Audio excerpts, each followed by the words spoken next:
और अहम खबर आपको बता दें, हिंडनबर्ग रिसर्च की रिपोर्ट को लेकर दायर दो दरखास्त पर सुप्रीम कोर्ट में आज समाअत होनी है। हिंडनबर्ग रिसर्च के फाउंडर नाथन एंडरसन और भारत में उनके मददगारों की जांच की मांग की गई है। वहीं वकील विकास तिवारी की दरखास्त सुप्रीम कोर्ट में है। उनके रिटायर्ड जज से है कि इस अदालत में जांच कराई जाए। आपको बता दें कि हिंडनबर्ग रिसर्च की रिपोर्ट आज सुप्रीम कोर्ट में इस मामले पर समाअत होने वाली है। हिंडनबर्ग की जो रिपोर्ट सामने आई थी उसमें अडानी एंटरप्राइज को लेकर कई खुलासे किए गए थे, कई तरह के इल्जामात थे अडानी एंटरप्राइज को लेकर, जिसके बाद अपोजिशन का तो हंगामा देखने को ही मिला। सियासत इस मामले पर चलती रही, लेकिन अर्जी पहुंचाई गई सुप्रीम कोर्ट। बता दें कि सबसे पहले एडवोकेट एमएल शर्मा अर्जी के साथ सुप्रीम कोर्ट पहुंचे और उनका कहना था कि हिंदुस्तान के मार्केट पर असर इससे पड़ रहा है।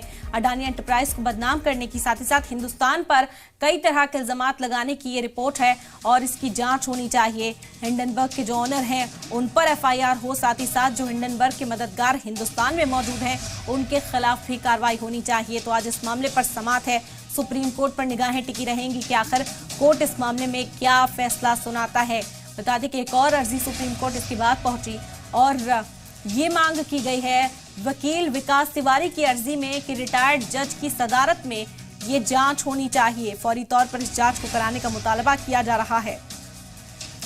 बड़ी खबर है, आपको बता दें कि अडानी एंटरप्राइज को लेकर हिंडनबर्ग की जो रिपोर्ट सामने आई थी उससे नाराजगी है। तमाम सियासी पार्टियां जहां एक और हंगामा कर रही हैं, अडानी एंटरप्राइज की ही जांच कराने की मांग कही जा रही है। वहीं एडवोकेट एमएल शर्मा अपनी अर्जी के साथ पहुंचे थे सुप्रीम कोर्ट। उनका कहना था कि छवि को खराब करने, छवि को धूमिल करने की कोशिश की जा रही है और इस वजह से हिंडनबर्ग के मालिक और हिंदुस्तान में जो उनके मददगार हैं उनके खिलाफ एफआईआर दर्ज होनी चाहिए।